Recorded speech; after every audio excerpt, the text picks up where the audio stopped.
नमस्कार, city centre show में आपका स्वागत है। मुंबई से मैं हूं पूजा भारद्वाज और शो की शुरुआत कर रहे हैं यहीं की बड़ी खबर से। बाबा सिद्दीकी की हत्या के बाद बॉलीवुड स्टार सलमान खान की सुरक्षा कड़ी कर दी गई और सलमान को लेकर नवी मुंबई पुलिस ने चौंकाने वाले खुलासे किए हैं, ये बताते हुए कि सलमान के पनवेल स्थित फार्म हाउस में ही उनकी हत्या की प्लानिंग थी। 60 से 70 लोग उन पर नजर बनाकर रखे हुए थे। 25 लाख रुपए की सुपारी दी गई थी उनकी हत्या के लिए। और इसके साथ ही जानकारी है कि वारदात को अंजाम देने के लिए पाकिस्तान से हथियार मंगवाए जाने थे। और किस तरह से बड़े खुलासे हुए हैं सलमान खान को लेकर, आपको दिखाते हैं पारस धामा की इस रिपोर्ट।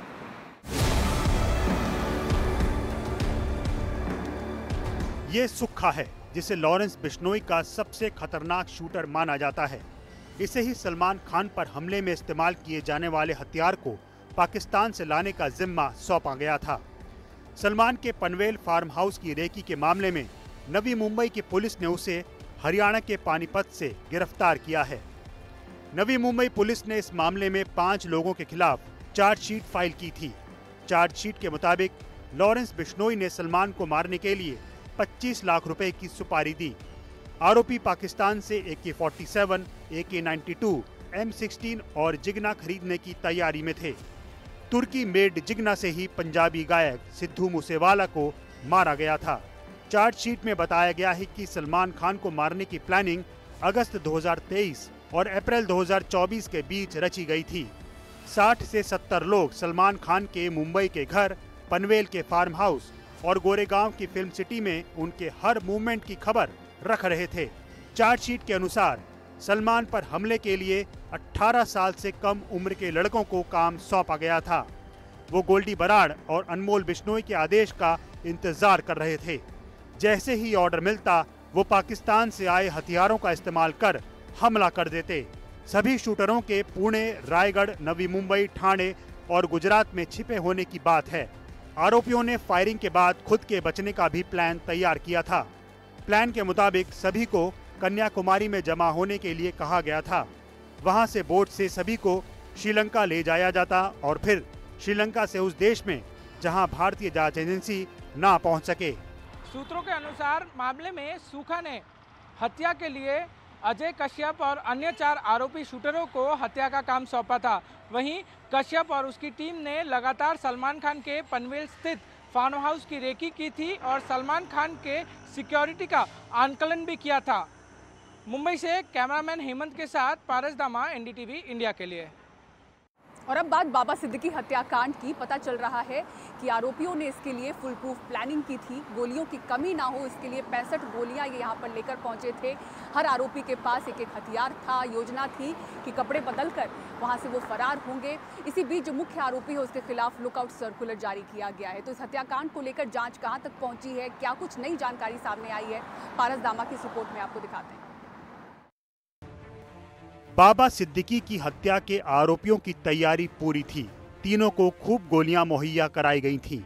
6 गोलियों के खाली खोखे मिले हैं। गुरमेल सिंह और धर्मराज कश्यप के पास जो हथियार मिले उनमें से एक पिस्टल ऑस्ट्रिया मेड है, दूसरा देसी कट्टा था। पुलिस को इनके पास से 28 कारतूस भी मिले। मुंबई पुलिस को 15 अक्टूबर को मौकाए वारदात से कुछ ही दूरी पर ये काले रंग का बैग मिला, जिसमें एक तुर्की में बनी 7.62 बोर की पिस्टल और 30 कारतूस बरामद हुए।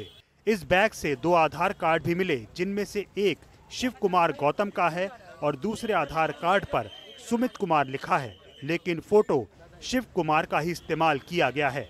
ये वो है जिससे आरोपी बाबा के घर और ऑफिस की रेकी किया करते थे। सूत्रों के अनुसार हत्या के लिए भी तीनों आरोपी बाइक का इस्तेमाल करने वाले थे, लेकिन 2 आरोपियों का कुछ दिन पहले बाइक से एक्सीडेंट हुआ और प्लान बदलकर वो ऑटो से गए हत्या को अंजाम देने के लिए।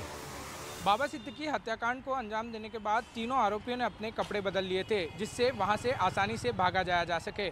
ऐसे में इस मामले में गिरफ्तार चौथे आरोपी हरीश कुमार के अकाउंट में तकरीबन 60,000 रुपये ट्रांसफर किए गए थे, जिससे 32,000 की वो बाइक खरीदी गई थी, जिस बाइक से ये तीनों आरोपी रेकी किया करते थे। मुख्य आरोपी माने जा रहे शुभम लोनकर के खिलाफ मुंबई पुलिस ने लुकआउट सर्कुलर जारी किया है। शुभम का ही फेसबुक प्रोफाइल इस्तेमाल कर हत्या की जिम्मेदारी ली गई थी। पुलिस को शक है कि शुभम नेपाल भाग सकता है। इसी वजह से शुभम के फोटो नेपाल बॉर्डर पर भी बांटे गए हैं। वो बाबा सिद्दीकी की हत्या से 3 दिन पहले तक यानी 9 अक्टूबर तक सोशल मीडिया पर सक्रिय था। पुलिस ने शुभम के भाई प्रवीण को शूटर्स को रुपए पैसे की मदद देने के आरोप में गिरफ्तार किया है। बाबा सिद्दीकी हत्याकांड मामले में पुलिस अब एक अफवाह के एंगल से भी जांच कर रही है। पुलिस को 21 मई को एक जानकारी मिली थी जिसके अंतर्गत ये पता चला था कि बाबा सिद्दीकी के घर के बाहर फायरिंग हुई है। पुलिस ने तुरंत ही एक टीम बनाई और बाबा सिद्दीकी के घर पे भेजी। वहां तहकीकात की गई और बाबा सिद्दीकी को फ़ोन किया गया। तब बाबा सिद्दीकी ने बताया कि वे लंदन में हैं और सारी चीज़ें सामान्य हैं। ऐसे में सवाल ये उठ रहे हैं कि क्या बाबा सिद्दीकी को मारने की साजिश मई महीने में तो नहीं थी। मुंबई से कैमरामैन हेमंत के साथ पारस दामा, एनडीटीवी इंडिया के लिए।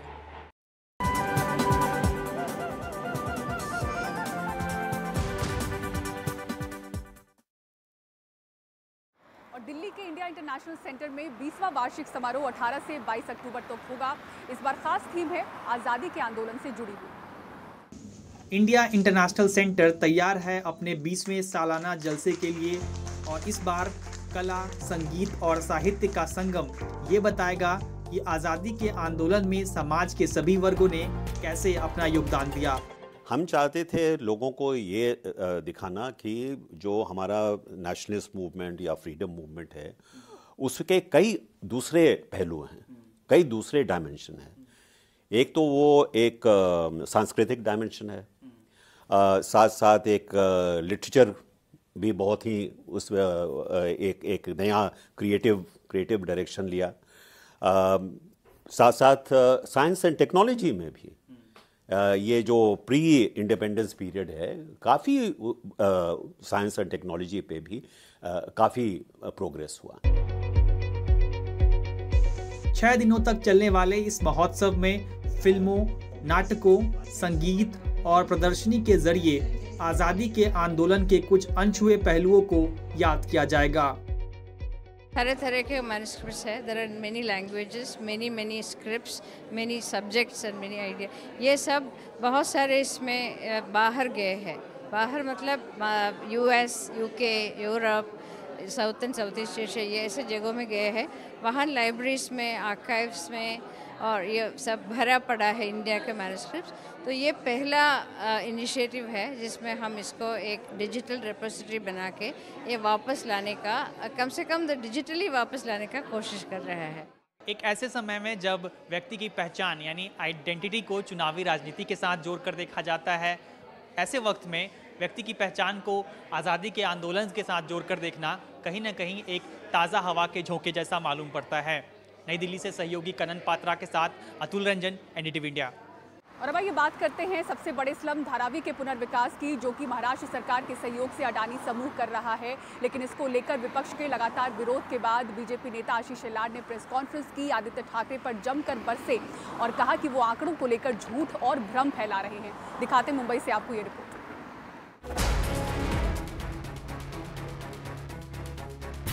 केवळ अदानीच्या विरोधातून खोटं पसरवून त्याला विरोध करण्याचं काम आदित्य ठाकरे करतात। निर्बुद्ध आदित्य ठाकरे शहरी नक्षलवाद्यांचे पपेट जरूर व्हा, पण अभ्यासांती बोला असं एकही डॉक्युमेंट जर त्यांनी दाखवलं तर मी राजकारण सोडायला तयार आहे। धारावीच्या शिवसेना शाखेत बसून खोटे आकडे निर्माण करण्याचं षडयंत्र आदित्य ठाकरे करतात।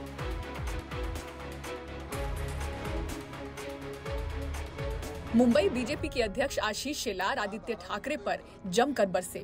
सबसे घनी झुग्गी बस्ती धारावी के पुनर्विकास को लेकर उनकी समझ और आंकड़ों पर दी जा रही जानकारी को आशीष शेलार ने सरासर झूठ बताया और राजनीति छोड़ने की भी पेशकश कर दी।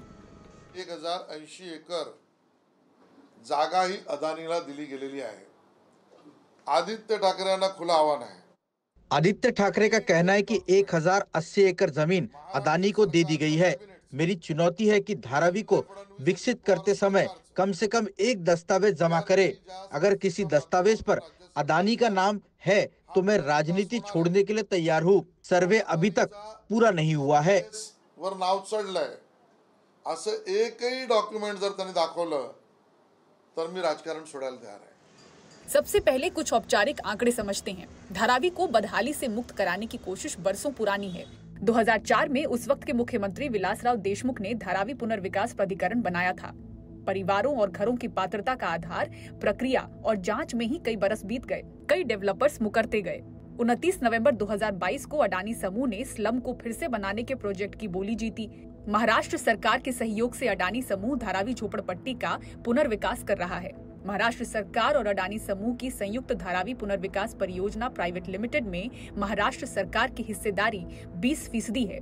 इसके ही जरिए सभी पात्रों को धारावी में ही 350 वर्ग फुट के नए घर मुफ्त उपलब्ध कराए जाएंगे, जो कि मुंबई में किसी भी अन्य झुग्गी पुनर्वसन परियोजना से 17% अधिक क्षेत्रफल है। प्रोजेक्ट के तहत जो लोग 1 जनवरी 2000 से पहले से धारावी में रह रहे हैं, उन्हें दस्तावेजों के आधार पर पात्र मानते हुए मुफ्त में 350 स्क्वायर फुट का पक्का मकान दिया जाएगा। यहाँ तक कि जो लोग अपात्र हैं, उन्हें भी महाराष्ट्र सरकार की नीति के अनुरूप मुंबई और आसपास आवास उपलब्ध कराया जाएगा। अपात्र लोगों को धारावी से बाहर लेकिन मुंबई और आसपास के इलाकों यानी कि MMR में ही 300 वर्ग फुट का घर मिलेगा। ये निर्णय सर्वेक्षण और सरकार के डेटा के आधार पर लिया जाएगा। धारावी में घरों का सर्वे अभी पूरा भी नहीं हुआ। पात्र अपात्र लोगों की संख्या भी तय नहीं हुई, लेकिन विपक्ष आरोपों की झड़ी लगा रहा है। मुंबई की जो लूट हो रही है उसके ऊपर, क्योंकि मुंबई में 1080 एकड़ अदानी के और दिए गए, अदानी के हाथों में दिए फ्री ऑफ कॉस्ट। और आज मैंने पढ़ा छत्रपति शिवाजी महाराज मंडई हो, वर्ली में एसफॉल्ट प्लांट हो या BST का पावर रिसीविंग स्टेशन हो, ये तीनों चीज़ें अभी उनका बिडिंग होगा और किसको मिलेगा पता नहीं। लेकिन हमारे जो कोली बांधव है उनके हाथों से ज़मीन छीनी जा रही है। हमारे जो मुंबई है, मुंबई करों के हाथों से ज़मीन छीनी जा रही है। आशीष शिलार कहते हैं कि धारावी TDR नियम तब बना था जब आदित्य ठाकरे के पिता यानी कि उद्धव ठाकरे ही मुख्यमंत्री थे। TDR अडानी को जो भी नियम दिए गए वो सब किए गए जब महाविकास आघाड़ी के CM उद्धव ठाकरे थे। आज उसी के खिलाफ आदित्य ठाकरे खड़े हैं। जिस वक्त अडानी को टेंडर दिया गया उस वक्त उद्धव ठाकरे ही CM थे। आप U-टर्न लेते दिख रहे हैं। आप कितना झूठ बोलेंगे जब आपने आरोप लगाया कि यह जगह मुफ्त में दी गई है। धारावी का सर्वे पूरा नहीं हुआ है। 20,000 घरों का सर्वे घर घर जाके किया जा चुका है। अब भी कई सर्वे बाकी है। केवळ घर टू घर सर्वे झाला है। धारावी पुनर्निर्माण की योजना करीब 20 साल पुरानी है और सबसे चुनौतीपूर्ण है। इंतजार लंबा और बेहद लंबा चला। अब धारावी भी जल्द विकास चाहती है, लेकिन ऐसी विकास परियोजनाओं पर इस तरह की सियासत सोचने पर मजबूर करती है। मुंबई से ब्यूरो रिपोर्ट, NDTV इंडिया। और सिटी सेंटर शो में फिलहाल इतना ही। पूरी टीम को दीजिए इजाजत। खबरों के लिए देखते रहें NDTV इंडिया। नमस्कार।